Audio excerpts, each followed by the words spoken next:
I was in a place where I was scared. Knew that things needed to change. You can only borrow from Mr. Visa, Mr. MasterCard for so long until all of a sudden that hole gets deeper and deeper. And Yeah. so I knew that something had to change. And when I realized, that he was having fun, he was helping people, he was making a difference, and I just did a quick comparison with what I was doing. I thought, well, and there was nothing really extra special about him, just a really nice, ordinary, down to earth sort of guy. I thought, well, why couldn't I do that? So I Yeah. had to put some of my fears and inhibitions and beliefs aside and make a decision that, yeah, I can do this.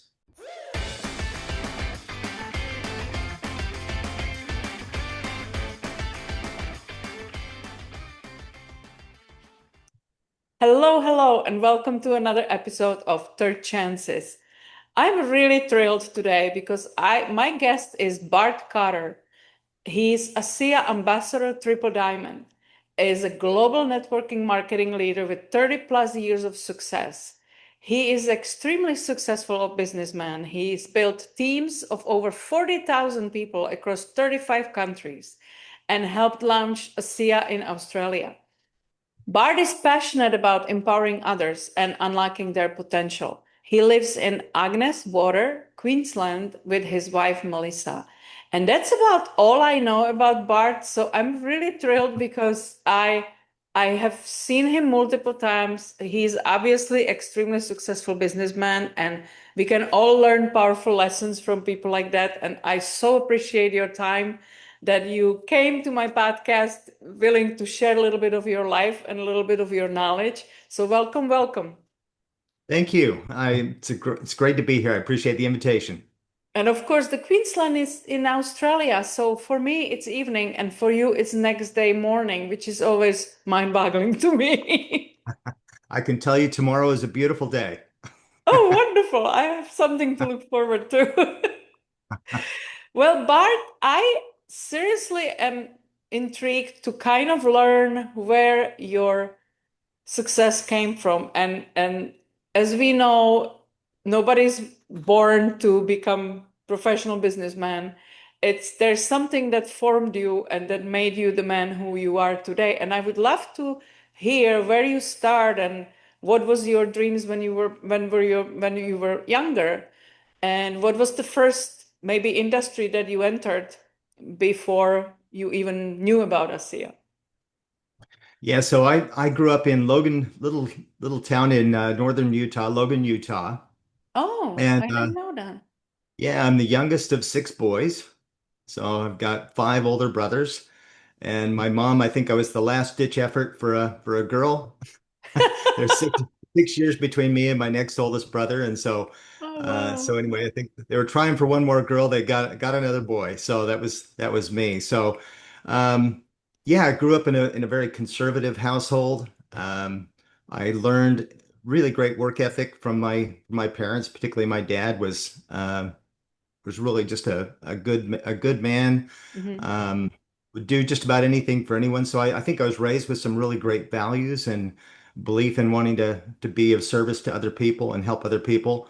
Um, I grew up with plenty of limiting beliefs. I think as a kid I was kind of riddled with ADD and dyslexia, and so Oh, having to wow. overcome some of those challenges and beliefs, Hmm. was something that yeah, that I had to overcome. I remember being uh, as a kid being very slow in reading and kind of thinking, when it was my turn, when it's come around, if we were reading aloud, going, "Oh no, I know this isn't going to come out quite right." My mom just told me I was a little slower than the other kids sometimes, so I literally grew up wondering if I was mentally handicapped somehow. But I just had Wow. to make a decision at some point in time that wasn't me, and I could be in charge of my destiny, and that Yeah, those limiting beliefs weren't really mine. They were being imposed on me. And I think we all carry different stories and so forth with us. But for sure. um, yeah, so I just took that work ethic and applied it, got jobs when I was young. Um, was even sold World Book encyclopedias door to door when I was quite young. Wow. That's a good school Yeah. of sales. Yeah. Yeah, and then I was got involved with just some hard work, hard labor. I was worked. construction doing foundations. And in fact, I was also worked on an oil rig. I was a roughneck on an oil rig Wow. uh, in the middle of Wyoming. But some of those things, working with some bricklayers, but those things taught me one thing, what I didn't want to do. I knew Hmm. that there was more, there was better opportunities, and I really just liked people. So I wanted to be involved with sales and marketing. Did you have any role model in business around you when you were growing up? Uh, Role models in business, no, not really. That would have been really handy if I'd had role models in Yeah, business. yeah. Mostly just role models with work ethic. And my brothers were, good workers and good people and so forth. But in terms of really just business skills, not so much. No. Yeah, I'm wondering because most of us grow up in like you get a job, that's the safety, and you work till you retire, and then maybe if you are healthy enough, you can enjoy the rest of your life for a few more years. So Yeah. where did you get the idea that there is another way? Well, it was interesting because I was kind of sharing a little bit about my background and the whole belief system and so forth. I remember I got a job with the United States Chamber of Commerce. Hmm. And I was pretty excited about that. That's the largest grassroots business organization, in the world. Yeah. And just talking about belief systems was interesting because I'm not trying to throw my mom under the bus, but I remember coming home and I said I got this job with the U.S. Chamber, and she said, "Is that one of those fly-by-night organizations? Maybe you should just get a job in the mall selling shoes." She literally said that. And Yeah. so again, that's just someone else's limiting belief, someone else's story that was being kind of imposed on me. But I started there. I was working in I was able to get the territory of Maui, Hawaii. So I was working out of Hawaii. My Hmm. territory is Maui and Kauai County. So I was working to protect and defend free enterprise against the evils of overtaxation and overregulation. Kind of felt like I was doing something good and worthwhile. But then on the other hand, it was commission work, for membership sales. So it sort of felt like I had my tin cup out saying, donations for the chamber sort of thing. And so it really wasn't fulfilling in that regard. And I was really But looking for more. were you Yeah. were And you able to learn a little bit about networking at that time? Because Chamber of Commerce is all about connection of business oh, people. absolutely. And actually before that, I was a custom jewelry designer. Hmm. I was worked in sales for Zell's Jewelers actually for a while, and then I got a job with a company that was doing special remount promotions. So I traveled all around the country with about a couple $1 million worth of settings and stones and so forth, and traveled with a craftsman, a jeweler, and we did these big promotions one day in each store. And so that was exciting. That was certainly some sales and marketing skills, but that kept me away from home quite a bit. But I, yeah, that was sort of the transformation. So from construction to sales, and then into the U.S. Chamber of Commerce. And then the big day happened when a friend of mine called me up and had asked me to take a look at this company that had a technology, that health and wellness technology. This was 32 years ago, and I just thought to myself, hey, if these products work half as well as what I'm hearing, then I want to get some for me. I understood how the network marketing worked. I'd prefer to pay wholesale than to pay retail. Yeah. And so I decided, okay, well, I'll go ahead and sign up. And then I just asked myself a simple question. I said, well, if these products really are making a difference in people's lives, would I tell other people about it? I thought, well, yeah, of course I would. And Hmm. then everybody should also understand, if they don't, that everybody should have a home-based business just for the tax advantages alone, if for no other reason. And of course, when I was working for the U.S. Chamber, I was out talking with, hundreds, thousands of business owners. So I Yeah. really love free enterprise. I really have a deep respect for people who are willing to step out and take some responsibility for their own life. Because one thing that I've discovered, and I'll bet a lot of people on this call have too, is that your job, if you're working for somebody else, your job is only as secure as your employer's mood. Yeah. Yeah. Yeah. Perhaps it's only as secure as your employer's business. It's pretty Some of difficult us for learned business it the owners. hard way. Yep. Yeah. And so when you ask about mentors, that was really probably the first time that I really had developed a mentor was in the direct sales and the network marketing Hmm. business and the industry. And so definitely had a gentleman that was, was my mentor, and I really paid a lot of attention to him. I remember, in fact, that was the very first three-way phone call that I had ever had was in this profession, and I remember getting off that phone call and realizing that this gentleman that I was speaking with, his name's Dave, he said he was making 62,000, he was earning about $62,000 a month. And I thought I could just about live on that. Of course, that was more Right? Wow. that Yeah. was more than I was earning annually. I was going in, the truth is I was going in reverse financially. I was in a place where I was scared. I knew that things needed to change. You can only borrow from Mr. Visa, Mr. MasterCard for so long until all of a sudden that hole gets deeper and deeper. And Yeah. so I knew that something had to change. And when I realized, that he was having fun, he was helping people, he was making a difference, and I just did a quick comparison with what I was doing. I thought, well, and there was nothing really extra special about him, just a really nice, ordinary, down to earth sort of guy. I thought, well, why couldn't I do that? So I had Yeah. to put some of my fears and inhibitions and beliefs aside and make a decision that, yeah, I can do this. But you make it sound really easy, but I bet it wasn't so easy to switch that mindset from job security to all the risk. If you don't show up for yourself, nothing happens.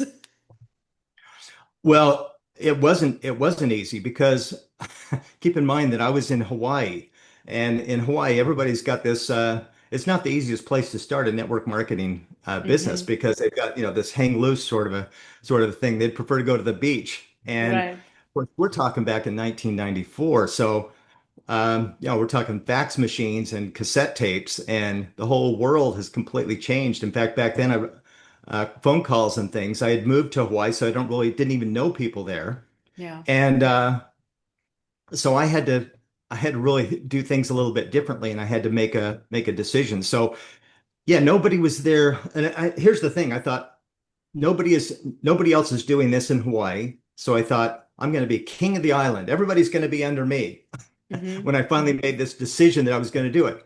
And then I realized that I was on an island all by myself. Oh, And if it was up to me, if it was to be, it was up to me. So I had to just figure it out.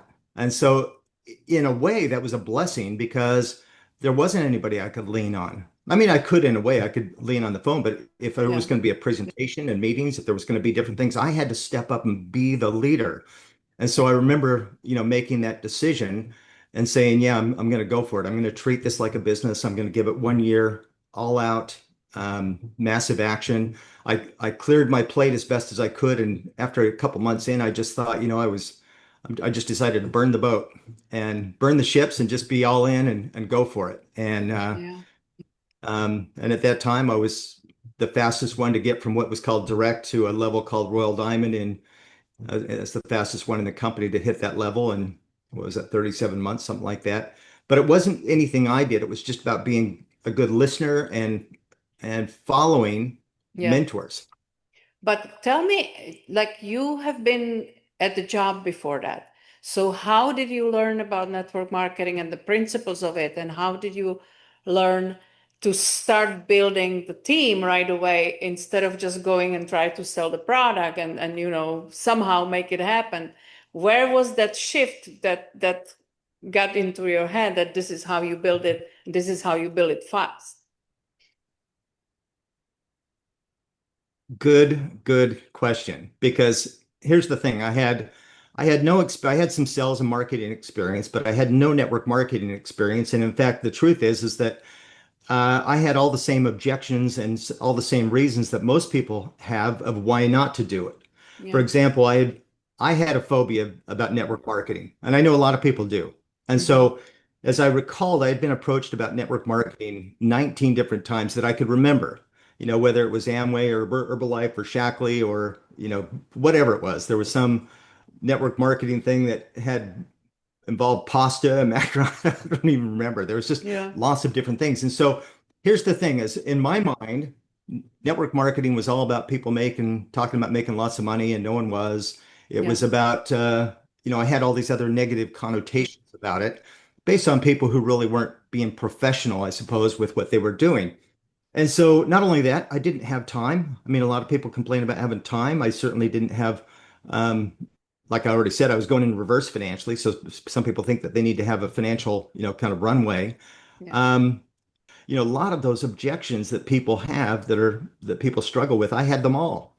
But I just made the decision that I was going to go for it. Now, here's what it comes down to is belief. And I think that most people lead with the product because it's easier. But I wanted to build a team, and I knew that if you want to build something, you've got to have people come with you. Yeah. You can't just if you're just selling product, that's just a one-off. And that's the fallback position that most people go to because it's easier. But I realized that I just made the decision early on that I'm going to build this, I'm going to build it big. And so I decided to walk in the steps of the people before me. So the first thing that I had to get my head around was network marketing. And I knew that it was in my head that I was the problem because here's my mentor who was earning $62,000 a month at that time. And he wasn't the only one. There were plenty of people that I could point to. And I thought, well, if they can do it, then certainly I can too. So what is the Yeah. problem here? There's nothing wrong with the industry. There's nothing wrong with the product. There's nothing wrong with these other things. So what I did is I built my belief system. I got some recommendations. I remember there was a book, Being the Best You Can Be in MLM, was a Mhm. book that I read. Um, The Greatest Networker in the World was another book that I read. There was um, there were several like that, and of course, there's GoPro by Eric Worre. Now is that book wasn't out at that time, but that was an excellent book. So all I had to do was get educated and build my belief system, and I realized that intuitively that I needed to build my belief system in the industry. I needed to build the belief system in myself. Obviously, you can need to build your belief system in your product and your company. But when you build your belief system, that's where you become strong and invincible. And And the so leadership as I also. read through some of those, oh, Sorry. 100%, Yeah. 100% on leadership. And so so I read those books and I became bulletproof. I realized, okay, well, how do I handle these objections? And I realized that any challenge or any obstacle that I had, I needed to be, I looked at it from like the 30,000 foot view because I thought I'm going to have the same problems and the same challenges my team is going to have. So Yeah. I better get good at how to handle these. And so I just tried to look at it from a higher perspective, a higher level, um, so that I could be the best leader I could for myself and not just whine and complain about about someone who Yeah. shot me down because it was network marketing or it was Yeah. direct sales or something like Yeah. that. So it's all about building belief system. And the other thing I would tell you in terms of mentors and belief system, the other person that played really an integral role in my life would be Tony Robbins. Yeah. I would listen to tapes and different things, Dennis Waitley. When I was doing the jewelry business, I was traveling quite a bit, and I was listening to tapes and really working on building my belief system on my mind. Dennis Waitley was a good one. Jim Rohn was absolutely outstanding, but Yeah. I really resonated with Tony Robbins. Funny And you said that uh, because I have been a coach with Tony Robbins. He oh, was have you? also, yeah, because he's very masculine and it turns some people off because he doesn't take crap from anyone. And it's just like, it just shows you who you are. And I was not so confident as you are, but I was like believing that this is what I need. So he resonated strongly with me, and I was following him for a while for myself, and then one day they approached me if I want to become a coach, and I'm like, you know what, this is a great idea, and I started, doing the course and everything. So yeah, he's profound. Yes. Absolutely. There were several things that I relied on early in the beginning from Tony Robbins, and one was on modeling. I remember him using this, talking about the story where I don't think he'd ever shot a gun before, but Hmm. he, he, he went to the US military and said give me something that I can do where I can help improve your results, your statistics. And I think that they gave him, the marksman shooting. So he went to the best of the best and he studied their physiology. He studied their mindset. He studied how they breathed. everything that they did. And he dramatically increased the scores of everybody by teaching exactly what the best did. So I would say that my success in, right from the beginning was trying to use that principle, say, okay, well, how do I model the very best of the best? And I did my best to be the fly on the wall, to listen to little things. How did they say that really resonated with me, that really went over well? So Mm. when I did my presentation, sometimes I would, echo or say, even the nuances of how they said it. And in regard to Tony Robbins, the one thing I would just say is anyone who's judgmental of Tony, they have never seen him celebrate people's breakthrough. I mean, I've Yeah. never seen Yeah. anybody celebrate other people's wins. It is not, the guy he has no ego, really. I mean, he is just so humble and so gracious. But Yet, because he's so huge, he could be intimidated to people because he's loud and whatever. But that excitement, you're absolutely right. It's completely different view that you get when you get closer to him, for sure. Yeah. yeah, so I've done his Date with Destiny. It's Unleash the Power.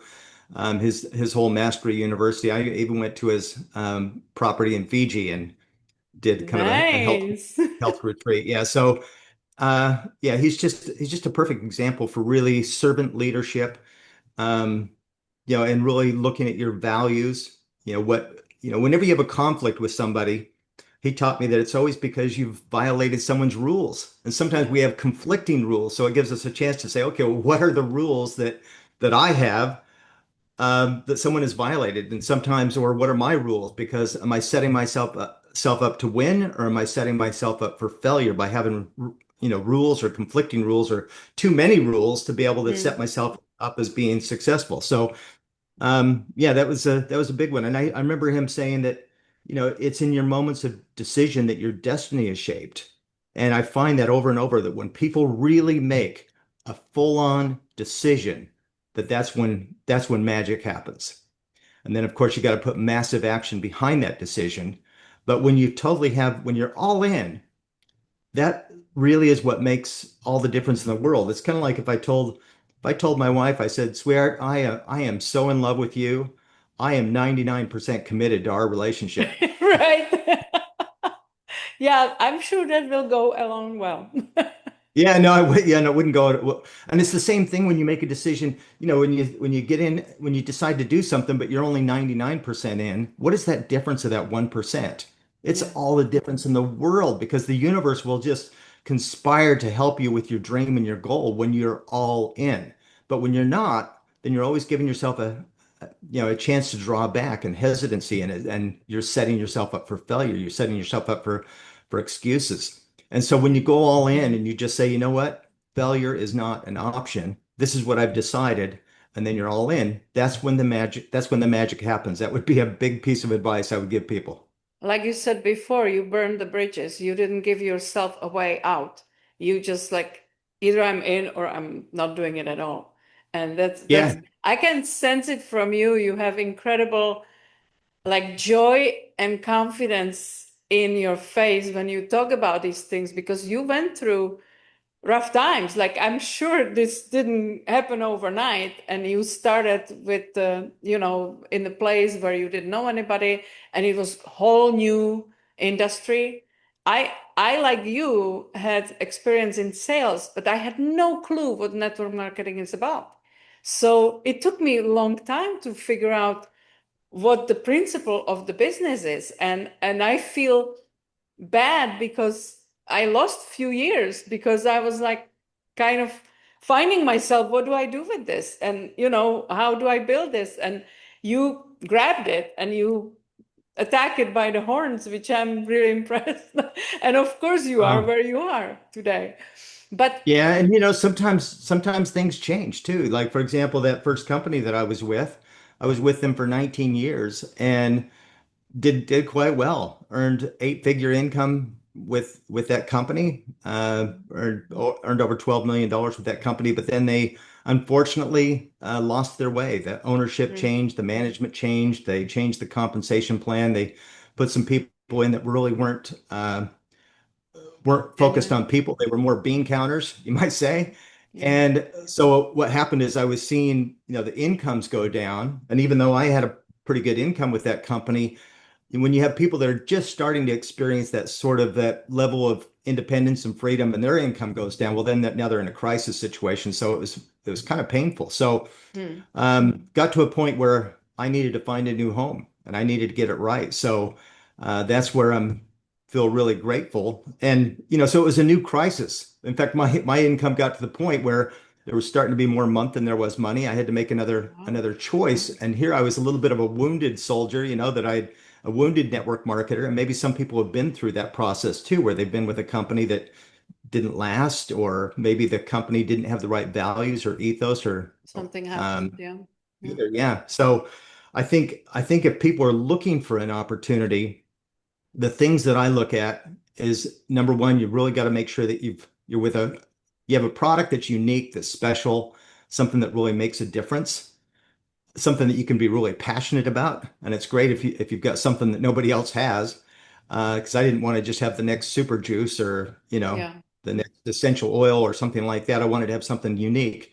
But when I flew to Salt Lake City, and I really wanted to make sure that I was with a company that had integrity. At And what point so, you learn about ASEA? When was that? oh my goodness, that's a very interesting question. Because a lot of the leaders from this other company that I was with had come aboard to ASEA.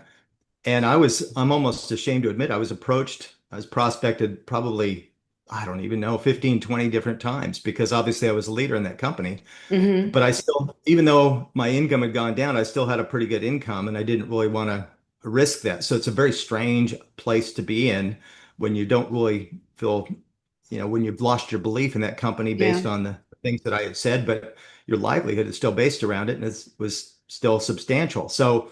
Um, so the truth is I learned about it quite early on. I was approached about it. I didn't get it. Saltwater from Salt Lake City. The technology was just, Yeah.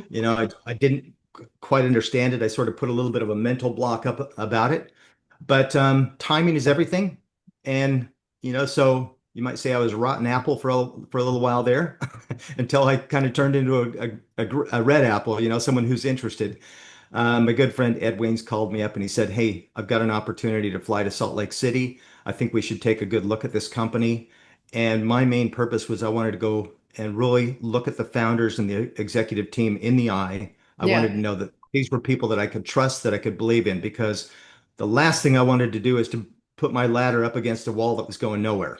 And so when I met the founders of the company, uh, Vertus Norton, I had the pleasure of meeting him personally, and Tyler Norton.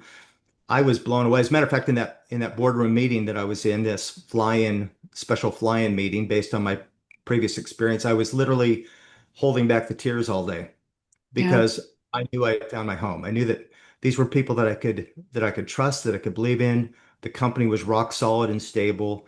The technology was second to none, and the timing was absolutely incredible. That I knew that this was a technology that was going to make a difference, and everybody that I knew that I cared about and loved needed to know about it. So here I am at another transition in my life where I had to say, okay, it's all in. Let's go for it. And so I had to once again sort of burn the bridge from everything everything else, and it was that big moment of decision, and I am so glad I made that decision. Yeah. Did so you built a huge team before? Were Yeah. you able to bring some with you, or did they disappear on you? Another great question, Vera. I'm trying to I, spy on you, a little bit. yeah, no, because I was I'm, there's a little bit, I won't get in the weeds with the story, but I was there were some. Oh, I'll go ahead and get in the weeds. I was a point in time where I was basically accused of prospecting people into a different network marketing company. Right. It wasn't accurate, it wasn't true, but they after 19 years they tried to terminate me, sent me a suspension letter, and of course I didn't have the deep pockets to fight this. So when I basically presented the evidence to the people who had essentially tried to throw me under the bus, they actually went to bat for me and tried to resolve that situation. Needless to say, that didn't happen, but it was a blessing in disguise. I was given 30 days to sell that business. And so I was able to sell that business, and part of the selling of that business, and that's the beautiful part about building a business like this, is you have something with that with with equity, with value. It's Hmm. something that you can pass on to your kids, your grandkids. It's something that you can turn around and sell. And I was able to sell that business, with payments over time. So it helped give me a little bit of a bridge to kind of go from one to the other. Yeah. But like I said, it was a blessing in disguise because my heart wasn't there anymore anyway. And so I needed to make that change. And so, God was looking after me, I suppose, and I made that switch. Um, and so now I just spaced That's what okay. the Yeah. question was, I was yeah, talking, I was asking if you were able to get some people from your oh yeah, team with you. yeah, that's it. Yeah. So sorry. So when I sold the business, I had to sign a non-disclosure. So in other words, or excuse me, not a non-disclosure, a non-compete. So I Hmm. couldn't go after anybody that was in my current team. Right. And I also had sold that business to one of my leaders in my organization. So the last thing I wanted to do was to Hmm. sabotage him. So I really had to act with integrity and not try to go after those people in any way. So, over time, some of those people have come across, but not since me. They just had their own frustrations and kind of went a different way. But Right. yeah, I had to, and that's interesting you say that because I had to go after all new people. I had Yeah, to that's why I'm really, asking. Yeah, because you build a yeah, huge business and then you have to start from scratch. yeah, yeah. We had the largest organization in Europe in that company. Yeah, we had a great team that was going places. I think there was over 40,000 people at one point in time. Um, but yeah, it was start over, and so I'm really grateful for that experience. That was really where I got entrenched in health and wellness technologies, and so it really made me passionate about not only the industry but health and wellness and Hmm. technology and the power of what network marketing can do because people don't really understand or appreciate residual income. I mean, if people really understood the power of residual income, being able to amplify your efforts. And like, look, there's people that I'm still getting paid on every single month that are ordering product that I introduced to this 11 years ago. Would So, you mind going there a little bit? Because I'm not sure if everybody who listens to this podcast really properly understand the difference between building proper regular business or building this kind of business, because there's a huge difference. And there are some business people who built a network marketing business on the side just to have an additional stream of income to their existing successful business, because you never know what can happen with you physically, with the company. It's just, you don't want to put your eggs into one basket, like we say. oh yeah, yeah. And let me just start this off by saying, my sponsor, Ed Waynes, his wife had gotten cancer, and he said, "Look, the time to dig your well is before you need it, not when you do." Yeah, And the point being is because he had built a business, he was able to travel and be there and, with her during those challenging times yeah, because he had already built that. And so I use that as an example that this is a chance to dig your well before you ultimately do need it in a crisis situation. So let me explain the residual income because it is so powerful. First of all, probably the easiest way to explain it would be Robert Kiyosaki talks about the cash flow quadrant. Now, yes, most people are probably familiar with that. So uh, most people are programmed to go to school, get a good job, be an employee, and no matter how good your job is, you're only going to get paid for the time that you work. Your yeah, job is probably only as secure as your employer's mood or as secure as your employer's business, and you really are not in control of your own destiny, even if you're really good at what you do. And believe me, I've been there too. I, I was caught in the crosshairs of someone else's problem in a previous company and basically asked to leave. We've all been in those kind of places. yeah, So that's the employee. The next quadrant would be a small business owner. And this is where you decide you want to be in control of your own destiny, but basically now all your customers are basically your bosses. And, like say, for you created example, yourself an expensive job. I have been there too. yeah, Yep. yeah, so whether it's a couple friends of mine, one installs air conditioning equipment and electrician, and another one does landscaping work and so forth. So, and all those people are as customers, but there's only so many hours in a day. There's only so much that you can earn. Yeah. Um, and so even if you get into the really skilled, jobs where you're maybe a doctor, a lawyer, again, there's limited time in the day. There's only so much that you can do. So that leads us into the next two categories, which is big business. And for most big business, you've got to have something like you've got to invest millions or hundreds of thousands to buy a franchise Mhm. or something like that. Um, and then the fourth category is investing your money and then making money from the investment. But let's come back to the big business one again. That's where network marketing, you can build a big business with very little capital to start with. Yeah. You can start, when I started, our ASEA business, it was I got the big pack. I got the entrepreneur pack. Even though I didn't have the money, I just thought, you know what? I want to just get the biggest pack with the best value because I want to have product to use, to share, to demonstrate, and Mhm. whatever. So I just dipped into the credit card a little bit and got that package. But still, we're talking, was it $1,500 or something like Yeah. that? I Yeah. mean, it's nothing. That's nothing when you're Alan going to start Noble a calls business. it franchise for poor people. Yeah, exactly. That's a perfect example. It is a franchise, and even if, and for that matter, it's 40 US dollars, 60 Australian dollars for your, for your business. I mean, that's what it is. And then you buy the product on top of it. So Hmm. regardless of what it is, that's what it costs to start that business. Now, obviously, you need to put some sweat equity into it because you don't have the capital, but that's where you build it. So let's look at it this way.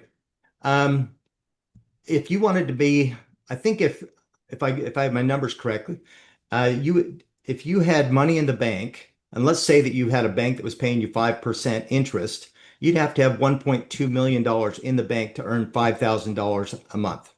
Right. At $5,000 a month, you're not going to be living, lavishly on that by any stretch. You might be able to survive, but there's not a lot of people that have $1.2 million sitting in the bank, and there's not necessarily a lot of places where you're going to make 5% guaranteed either.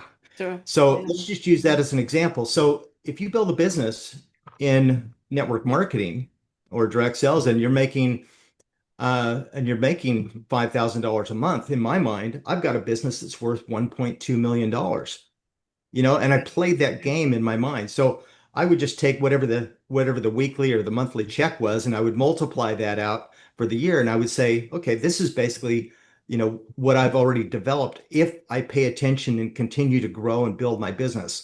Now, some people might look at that, $500 that they earned or the $800 that they earned, and that's good. But if you multiply that out times the 52 weeks, you go, hey, that's not too bad if I Yeah. pay attention to my business and treat it like a business and Hmm. help it to grow and nurture it. Do you see the difference? Yeah. So for me, that was the mind game that I used was saying, okay, what have I built? Even though, some of that's just like, fast start commissions and things in the beginning, but I knew that if I continued to build and grow that was how I looked at the value. And I created that value based on that concept of the residual income. So the other answer to this, of course, is that the way that with ASEA, we're paid seven different ways. Yeah. And so part of that is team commissions, where if someone places an order, and they want to be on the product, they're going to be order those products every single month, month after month, year after year. And if they believe in that product, it's going to make a difference. And believe me, what we have does, well, we get paid on that. It's not a lot, but you get paid a little bit on a lot. And you also get paid by helping other people to succeed. Now, that's where the beauty is too, because most businesses are very competitive. Backstabbing. Yeah, well, look, when I worked for the U.S. Chamber of Commerce, it was, Yeah. you got to crush the competition with better Right. prices or better service. It was dog eat dog all the way. But with our industry, it's not. Uh, I mean, our industry is all about service. You help other people succeed. That's how you get ahead is by building people, building teams, helping people believe in themselves, helping other people to realize their goals. I love that about this. I need to learn that That's about you. I need to learn that from you because I'm currently like as you speak, I'm thinking of one particular person that I have in my organization that is even my chat GPT told me I have to decompress from interactions with him every single time. And it's a long, like old friend of mine. And it's just, I don't know how else to you, and it's the mindset. And anytime you bring, because obviously I went through some growth thanks to Tony Robbins and what you talked about, and I'm continually working on myself. He's not.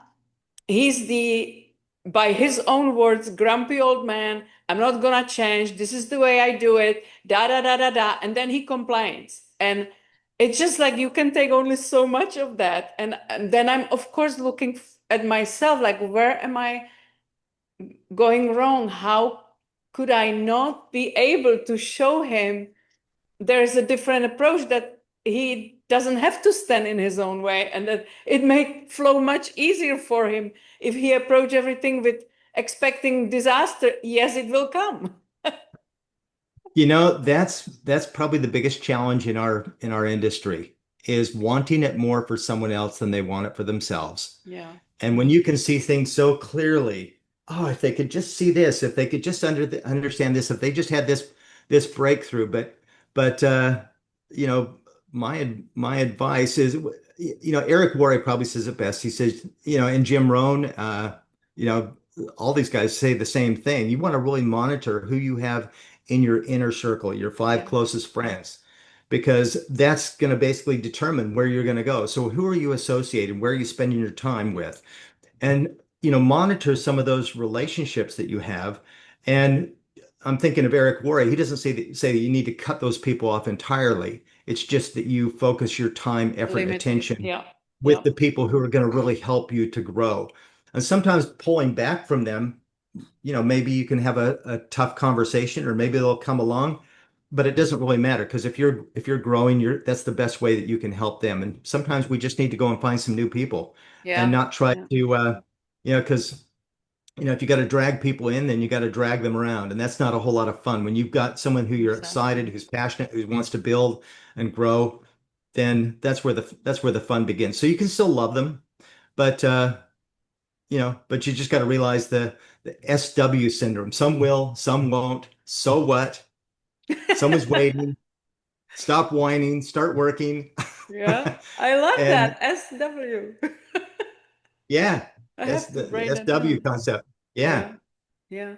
Yeah, I think it's also, see what I said, like I'm looking at myself where I go wrong, because obviously it's the leadership that attracts certain type of people, and you lead with example.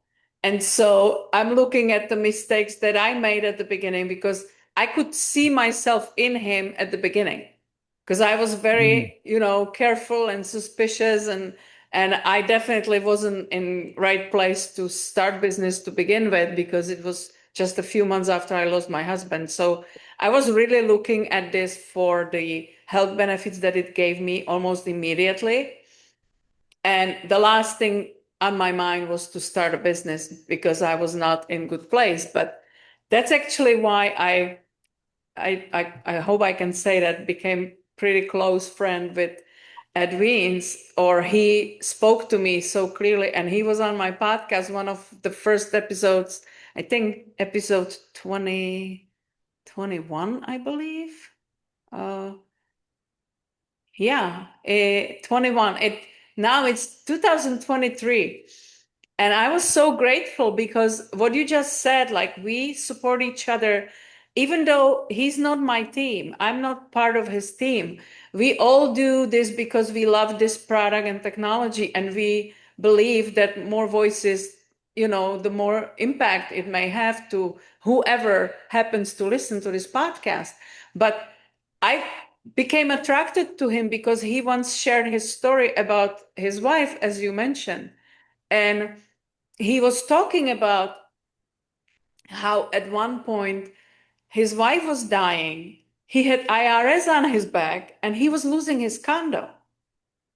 And I remember myself looking at that exchange, and it was like, who do you think, what do you think happens to you that, like everybody thinks when something bad happens that you are the only one in the world that it happened to? Of course not. And here is this super successful man, super kind man, wise preacher who shared this super vulnerable position, and that prompted me to ask him to come to my podcast, and ever since we really like became pretty close. I really appreciate that friendship, and it's and like I said, we don't even have anything to do with each other as far as he's not making money from me, I'm not making money from him. And it's just we both believe in this wonderful concept that this technology can do for people and how we can impact somebody's life. And Yeah. so it's I forgot to ask you because at some point you are in Hawaii. Where did you end up in Australia? Well, We that's skipped that's a very that. good question. Yeah, so I moved back to, well, when I lived in Hawaii and I was working my initial network marketing business, I moved back to Sun Valley, Idaho, was where I um, Mhm. how I moved back to the States because I wanted to, yeah, just wanted to be a little closer to the mainland, you might say.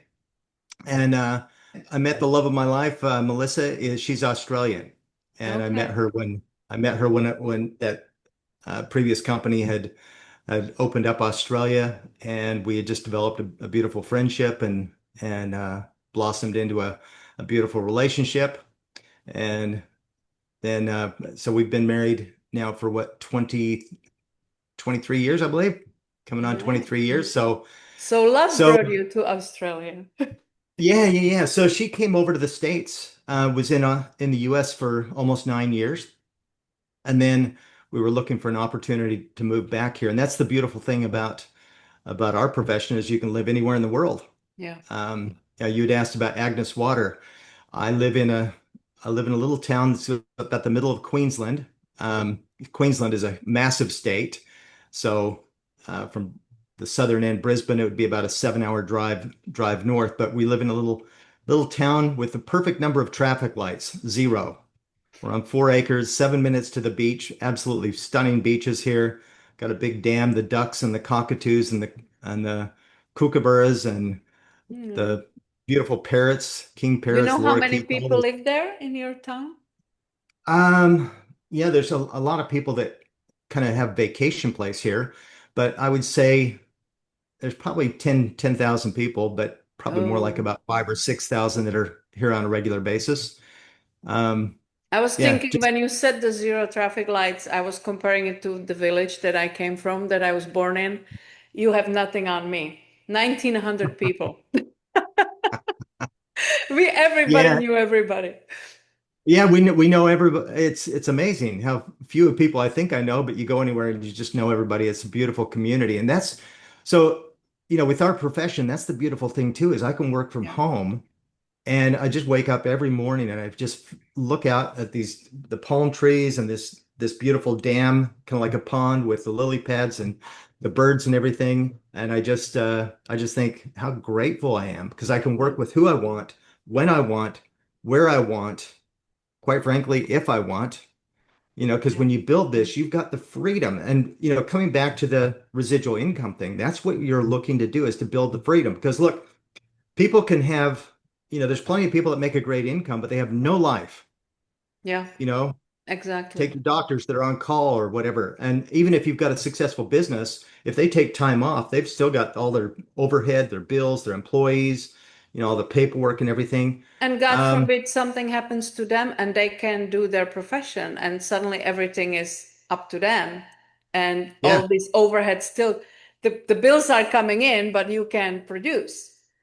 That's right. And Yeah. when you build a business like this, I mean, I've gone on holidays before and literally gotten a pay raise when I wasn't working just because of, what you had already built and taken advantage of. So it's definitely worth putting the sweat equity in to build what you want. So as long as you've got a telephone, as long as you've got a decent internet service, maybe an airport, within a reasonable distance. I got to go an hour and a half to get to the airport, which isn't too bad, but um, if you want to go anywhere, but you can literally build a home-based business. And how many people couldn't use an additional income Yeah.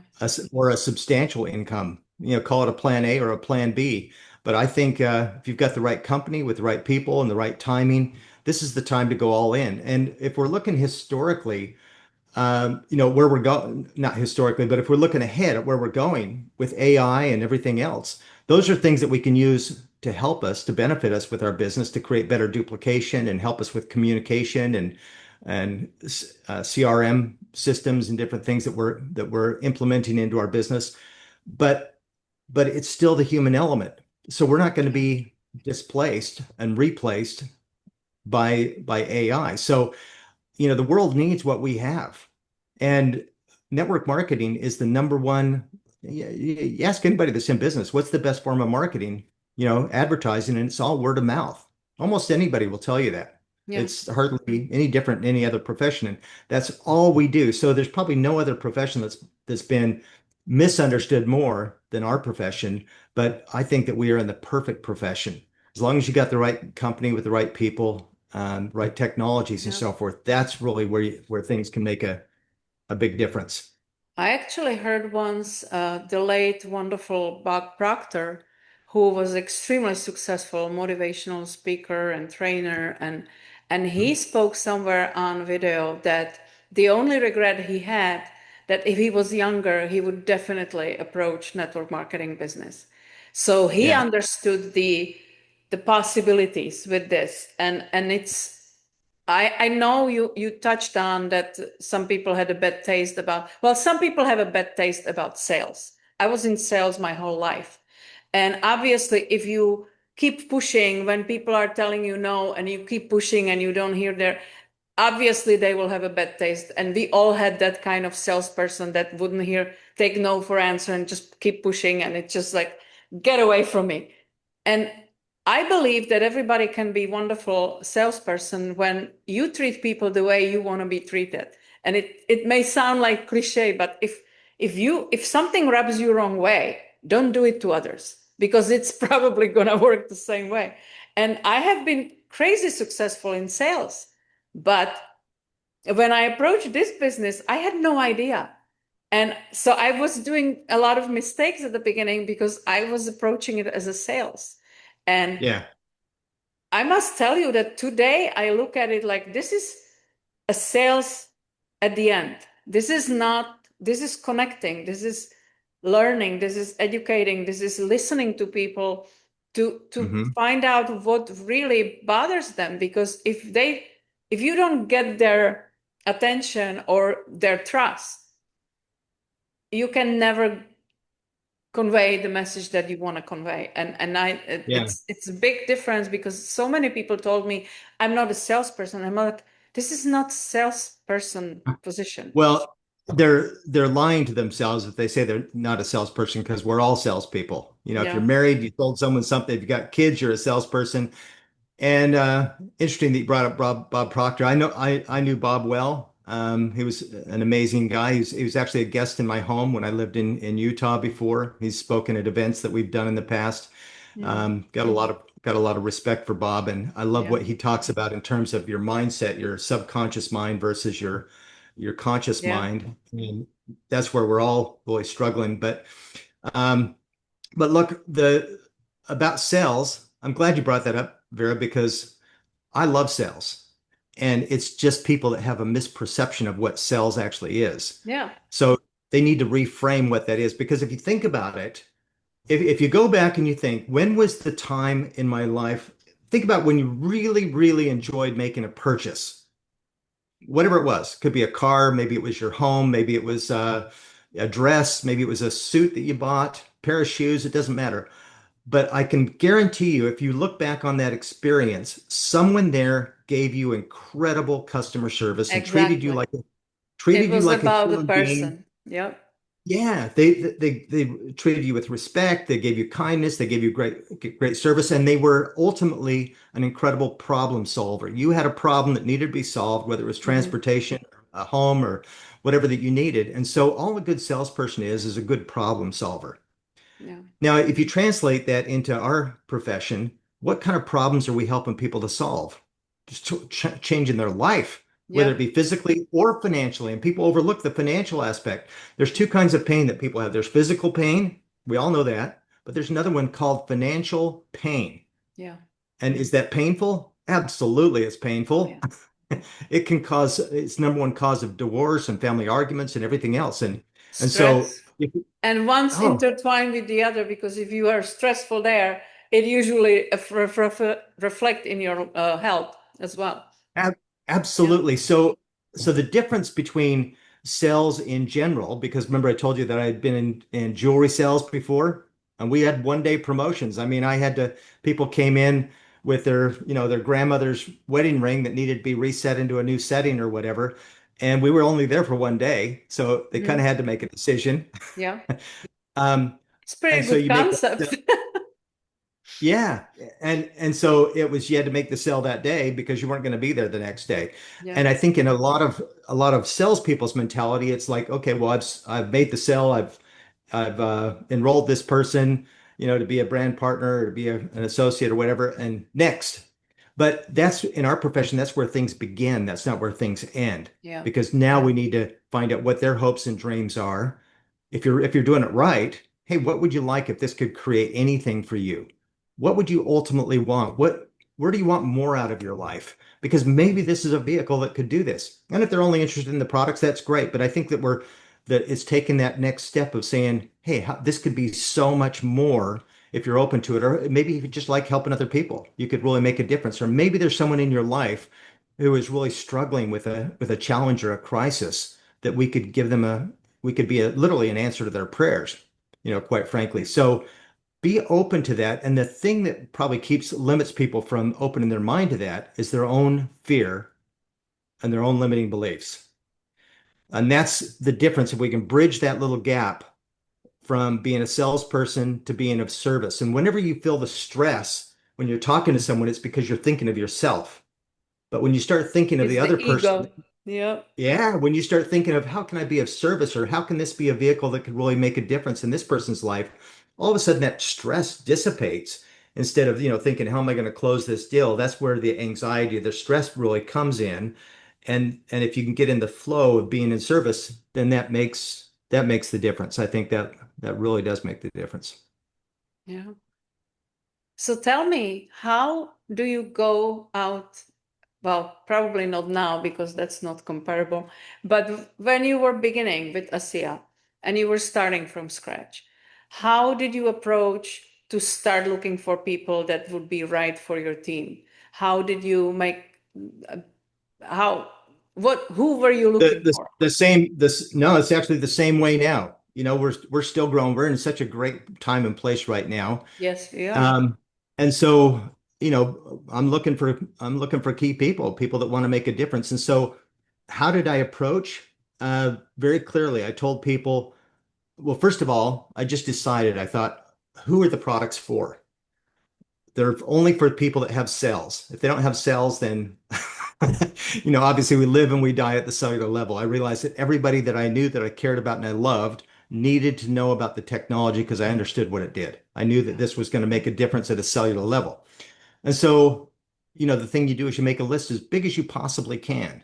A lot of people start with, I know 4 people, I know 6 people that'd be really good. And if they're armed with that 4, 5, or 6 people and they go and talk to those people and they say, thanks, but no thanks, not my cup of tea, they're devastated. They're out of business. Yeah. Yeah. But you want to have as big of a list and you want to have a living list. You want to have a list that you add to on it. When people tell me they don't know anybody, that's absolutely ridiculous. All you got to do is just open how many contacts you have on your phone, how many Facebook friends you have. Maybe you don't know those people on a real intimate, in-depth level, but you Then have a get to know relationship them. with them. Absolutely. That's exactly it. And all business starts with conversations. Yeah. So you keep those conversations alive and you open it up and you're constantly looking for those people. So um, and then what I did in the beginning, and this was on both companies that I started and even still now, is be really clear on what your direction is because on where you want to go.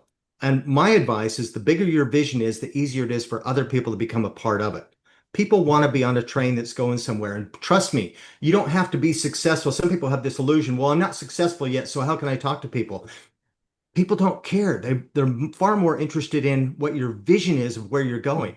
So I Mhm. remember with with our ASEA business, I told people, I said, look, I just attended this incredible event in Salt Lake. I've met the founders. I am all in. I've made a decision. I am running with this. I am taking this all the way. You would be wise to grab a position in our compensation plan and just get on these products and just give it a go. And if you see more out of it, I would love to work with you. And I would tell people, I would say, I would look for the qualities and the attributes in them of why I would love to work with them. Hmm. Like Justin, he did some work on my home. He was and his wife. I just say, you guys are incredible. I mean, your work ethic is amazing. I love how you are as a family. I love how you are with your kids. Um, you're honest. You've got a great work ethic. I think we could build something amazing together. I don't know if this is for you or not. Now, that's the sales part where you don't want to push, but you want to pull back. But I think we could really build something amazing together. Would you do me a personal favor? Would you have a good look at this with an open mind? I respect wherever you come from, but I just want to get your opinion. I would value your opinion. That's another key one, is asking someone for their opinion. Right. Look, all my friends want to give me their opinion whether I ask for it or not. But if you ask for someone's opinion, isn't that really a great compliment They're that you can feeling give them? honored. Yes. Yeah. Yeah. And so, and obviously ASEA has a, money back guarantee, so they got nothing to lose. Let's set you up with an account. Let's get you going on the products. Let's try it. And by the way, who do you know that needs to know about this? So then if you can start working in depth, now they've got a vested interest. They can already start earning some commissions by just, some referrals. And then you're building in depth. So that's the way that you can really apply the servant leadership. But to answer your question, it's all about the decision that you make in the beginning and the vision that you paint and the belief system. So it comes down to that belief. What is the belief that you're sharing? And the best way to sell, if we want to call it selling, is through stories. Yeah. So take a look at your personal story. What does that look like? What was your decision process?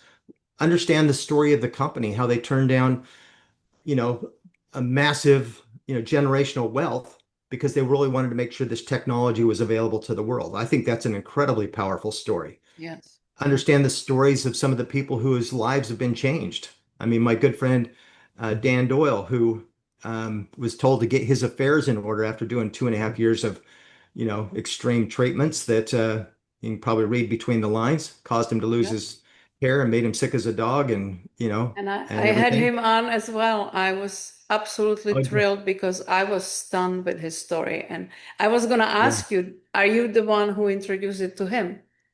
Oh, absolutely. Yeah, Dan was one of the first people I thought of when I was in that meeting in Salt Lake City. And I Yeah. thought Dan needs to know about this. I didn't even understand how serious his situation was, but Right. I invited him to come to Salt Lake and he he noticed some immediate results and that was over 11 years ago, You guys, according to if you are interested, you have to go back and listen to his story because that's mind-boggling. And Mhm. that's you meet people like this. And I have just recently spoke with somebody and they told me, "Oh, those testimonials are paid actors." And I'm like pulling my hair out because I'm like, first of all, you're an idiot if you believe that. Second of all, my story is there. I'm not paid for anything to share my story. It changed my life. That's why I share my story. And meeting somebody like Dan Doyle, who, like you said, was basically told to put his affairs in order, it's unbelievable. And it just shows you what is possible with human body, what is possible with when you put your mind to things. And I was so honored to have him on and share his incredible, incredible story. Like you said, the story is the most important part of this business. You can show somebody 5 pages of science and they will be intrigued to challenge every one of them, but share the story from your heart and or share your own story and people lean in and at least they open their ears that there's maybe something to it. Yeah, absolutely. Look, some people are just looking for an excuse, and it doesn't matter what you tell them, what you show them. They're just looking for a reason to say no, and who knows where their fear is coming from, Yeah. where they're and you just can't get wrapped up into that. It's like some people that are super analytical, will have the paralysis of analysis. It honestly would not matter how many volumes of information you give them. It still wouldn't be Yeah. enough. You got to give Yeah. them Yeah. more. Some of those people will come along and just patiently drip on them, but don't latch onto them as that this is the person that's going to take your business to the next level. You just need to, love them and leave them and go next. So It's that's just it. But when funny. you hear the Yeah. testimonials, sorry, just Yeah. when you hear the testimonials, I mean, and you hear the passion, yeah, those aren't made up, and we're seeing these beautiful life-changing experiences, which is just second to none. And the more people you meet in person and you know how genuine they are, like Donlin Dominguez, people like with incredible story that what happened to them and how it turned around. And it's just it at the beginning, it really bothered me when I would pass the information on somebody that I knew can help them, and I knew they were in really bad spot, and they wouldn't even look at it. And I felt almost for myself responsible, like, how could you not? It's just like this could do such a difference, but you have to get over that because I was killing myself, to be honest, at the beginning, because you are genuine and they insult you with they will go on Google and okay, I'm working with this for 4 years, but you jump on Google for 10 seconds and you know better than I do. It's just, So, yeah. so a couple of ways. First of all, I find that it's maybe an easy approach to kind of help people to open the door. I think we're bombarded with so much stuff, so much information, so many the internet just bombarded with advertisements. By asking permission is Yeah. first of all is something that I think can make a difference. Hey, if I knew something that could help you with XYZ with this challenge that you're dealing with, if I knew something that I thought would really make an impact, that could really make a difference, would you want to know about it? Yeah. Okay, now they've given you permission, and now they've kind of opened that door of possibilities. The other thing is sometimes it's about you can be proactive because, and I'll just say, look, Google's like the bathroom wall. Anybody can write any kind of nonsense and stuff on there. If you're really interested in some information, I can, then let me give you some of the research and the information that's about it. And I'll just tell them, if you go onto Google, there's people that will try to bash it and say it's just expensive salt water, but look, if you go down and get a liter of salt water from the sea and drink that, or drink a liter of ASEA, trust me, there will be a difference. Yeah. Yeah. One will make you sick, and the other one will not. And you can't get patents on that sort of stuff. So it's the people who are just determined to be negative, they're going to be negative, and Yeah. you just gotta let yourself go from that. But those are a couple of ideas, a couple of suggestions that Oh, yeah. definitely. Because I did not do that at the beginning. When you get excited about something, because I had huge results for myself too. And I was like, everybody needs to know. And you go and you start throwing up on people. They didn't ask for it. They are like, whoa, whoa, whoa, what is happening? And you shoot yourself in the foot because it's like you said, they didn't come to you for medical advice, first of all. And especially when somebody's already dealing with some issues, everybody's volunteering with some advice and oh, this person tried this and this. And I know how it was because when I was taking care of my husband, everybody was calling us with the next miracle that was, that will take care of this. And you just rolling your eyes because you can't take it anymore because they don't know how serious it is. They don't know what you're dealing with. And it's obviously the listening part needs to come first, that you need to learn what their situation really is and if they are even open to look at something, because some people are just they trusting their doctors 100%. They would never do anything outside of those walls, and until they realize that maybe the medicine ran out of options and now they have no options. Just that's Yeah. kind of like I didn't mean to bring it to this serious part, but it was really like I remember now I'm dealing with it much better. But I remember at the beginning, it was really making me like because I cared so much, it was actually destroying my business because I was just like, I couldn't understand how you could not even look at this. I'm not asking you to buy something. I just want you to know. That's okay. Yeah. This is crazy. The biggest challenge, for years people were just programmed to think that, the doctor in the white coat, Yep. was God, whatever he said was what it must be. And then and so you've got these people who are, allopathic minded, pharmaceutical minded. And then you've got the other side of that, which is, health and wellness oriented or alternative minded. But, when for the people that, if you're even slightly open minded, I mean, really, it doesn't take a whole lot of, a whole lot. I believe God gave us this incredible gift. It's a body which is designed to heal itself naturally if we can put the right things into it. I Right. think most people would be in alignment with that. So, and if you look at the pharmaceutical, industry, they're not about curing anything. They're about masking the symptoms, and those systems that they're masking with one pharmaceutical often leads to another one and another one and another one. And before you know it, they've got this whole, pharmacy of pills that they're popping, which is decimating their immune system. So if we can get back to the roots and the basis of what God gave us, which is about, with the right, putting the right things in, sometimes I mean, there's a time and a place for allopathic and, certainly if I'm hit by a car, I want to get sewn up and there's Right. a place for that. But if we can really get back to the root of how God made us and put the right things in, and I've never seen anything like what we've got our hands on to really help take our health to another level. So I'm very excited about that. And I'm also excited that no one has what we have. We've got a virtual monopoly on, you could say, the key to life, because it is the key to life. If we didn't have these redox molecules, we wouldn't be alive, and we're simply boosting that cellular communication. So to me, it's from a business opportunity, it's like the ultimate opportunity Yeah. that we've got. And so, I love the industry, but I'm extremely grateful that I found what we've got our hands on. I think we've got our hands on something that's very special, a monopoly that no one else has, with a company with the ethos and the integrity that we know that we're building something that's going to last. And that's important. That matters.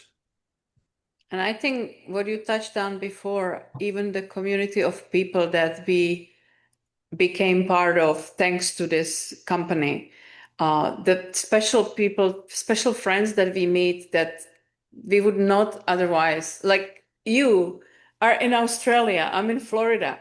I only know you because I saw you a few times on some calls, and then I asked Edwins to introduce me because I was like, I need to talk to this guy. You have some charisma about you that every one of the leaders that made it big have their own way to approach this, and it's so helpful to for people. And like you said, some people have some bad taste in their mouth about network marketing. There's nothing wrong with the industry. It's everything wrong with the people who run it or who try to make it and go about the wrong way. So the principle of the building the business is incredibly brilliant. It's just I didn't understand at the beginning what the principle is. And you, on the other hand, did, and you got cut off and pulled the rug from under you after being really successful. So there are different experiences, but the fundamental principle of this business is incredibly open to anybody who wants to approach it. And Yeah, it's the way you go around it. It's probably for me when I put it in very simple terms, it's like being a real estate agent or being a broker. You can do it all yourself and you will make decent amount of money. You have to constantly look for new business and it's all up to you. Or you are a broker and now you have other real estate agents working with you, and that business can grow much more fundamentally than if you're trying to do it by yourself. 100%. Yeah. So you have to look at this as a headhunter, basically, almost. Is Yep. it? Yep.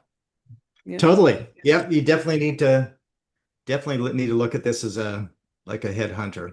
And Look for people who you want to build a business with. Look for people who you want to build a future with. Look, let me put it this way. You know, this is the best business opportunity in the world, but it's a horrible charity project. Okay. We're not looking for needy people. We're looking for people who are who are hungry, willing, and teachable. And those are the people that I'm looking for. People who want more out of life, people who are ambitious, self-motivated. Obviously, we can help everybody with the product, but when you're looking to build, from a business standpoint, you're looking for people who want more out of life and people who you'd really enjoy working with. And so, um, you know, go after your chicken list. Look for people. Who is it that is really successful, who would really, because people who are successful at one thing tend to be successful at other things. They have influence and credibility. And Yeah. so aren't those the people that you genuinely want on your team? And of course, unfortunately, those are the scariest people to talk to sometimes because we really do value their opinion. We don't want that rejection. Hmm. But realize that indifference can also make all the difference. In other words, you don't have to be um, needy. You don't have to be pushy. You can just be passionate about where you're going, and that will attract the people that you're looking for, and just talk to more people. It's a numbers game. And Barry, you've been in sales, it's a numbers game.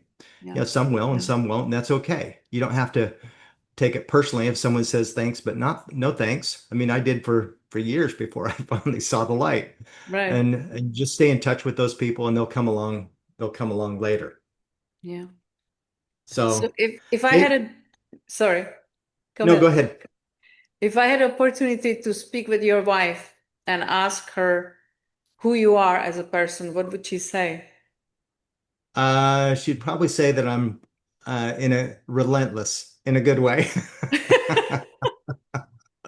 It's part of the job. Yeah. Yeah, when I'm hungry to do something or to go for something, I get passionate about it. I get stuck into it. Um, I don't take no for an answer very easily. It's maybe sometimes at a fault, but I try to listen and learn. Oh, that's funny. My mom just being the youngest of six boys, it seemed like whenever I asked anything, whenever I asked if I could do something, the answer was always no. So I give my mom credit for any sales ability I have because Got just immune to she it. just doesn't have the information that I have. If she knew what I knew, then surely she would go. Right. Yeah.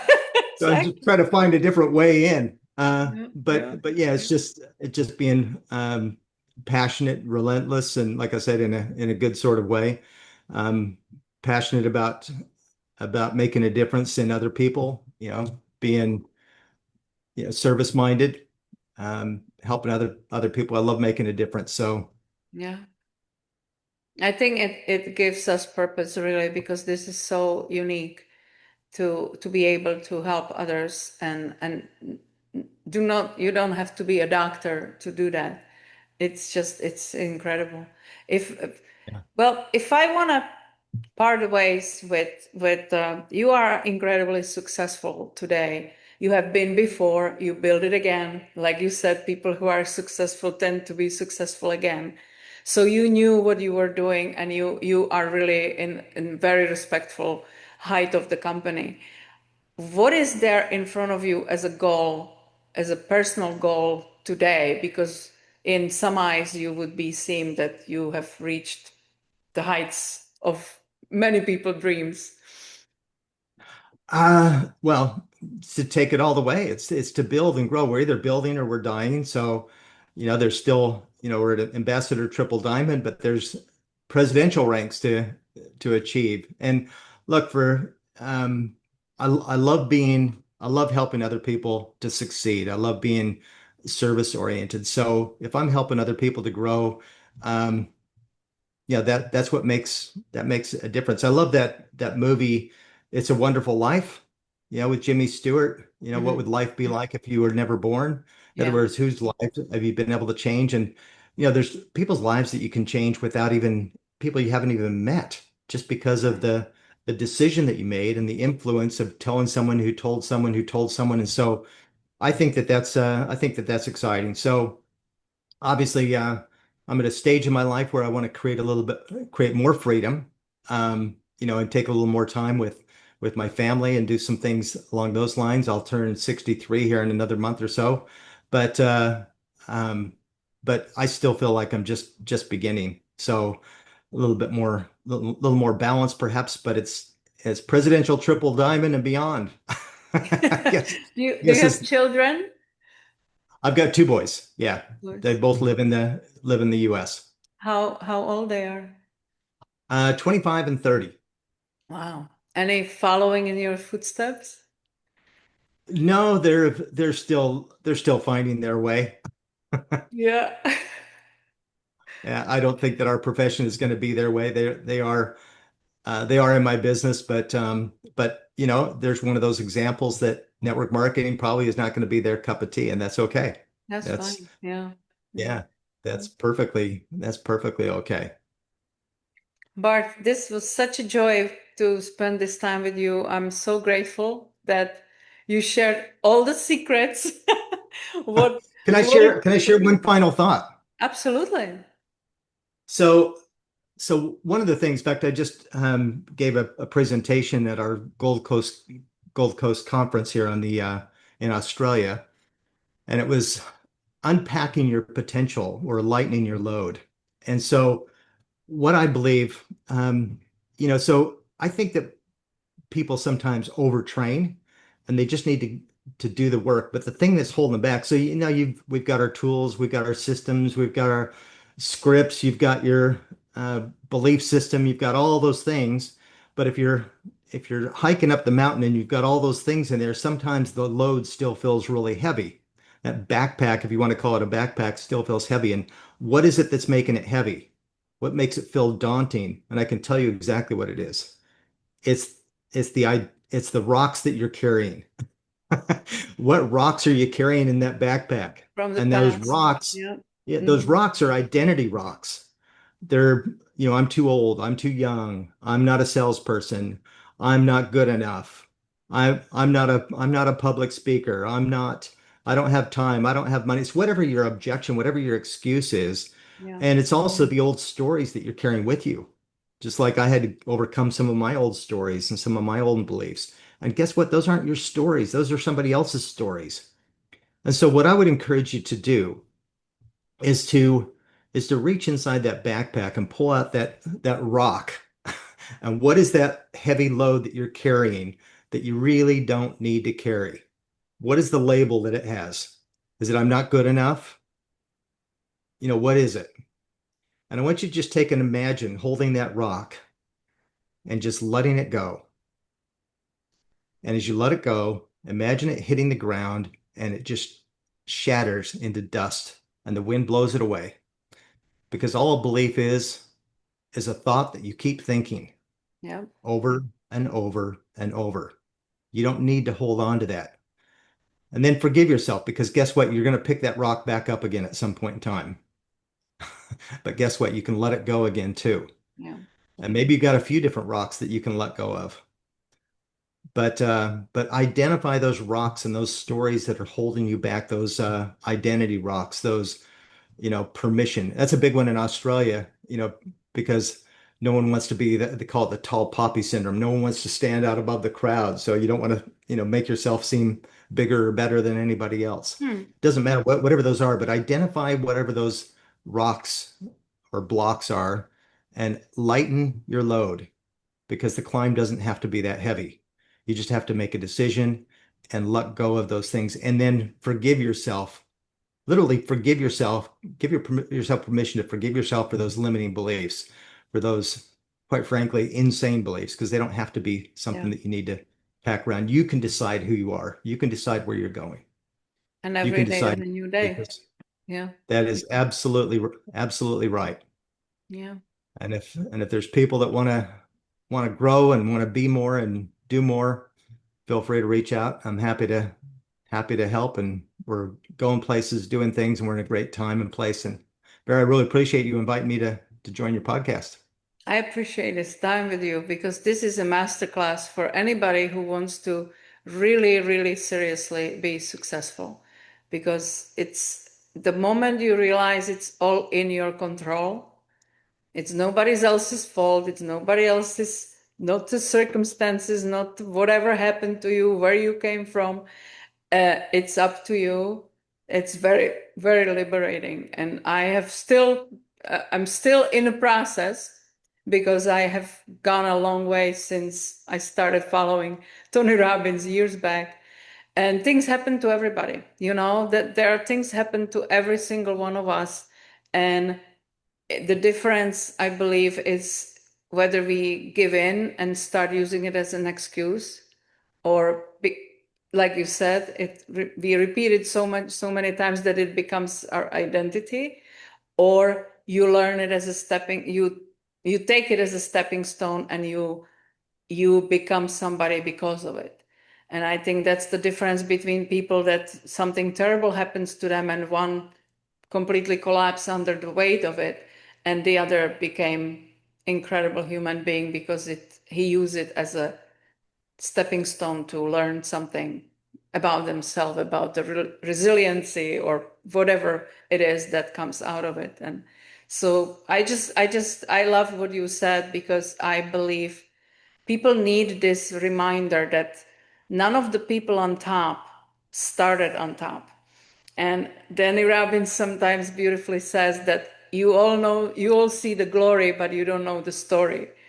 And Bart, with his experience in very different fields, in very different jobs, and learning that that's something that he doesn't want to do for the rest of his life, uh, it just shows you that you put your mind into things and you can achieve unimaginable. It's just incredible. And it's incredible watching your success. And I'm so grateful that you gave me the time of the day and we can all learn from you. My pleasure. Thank you, Vera.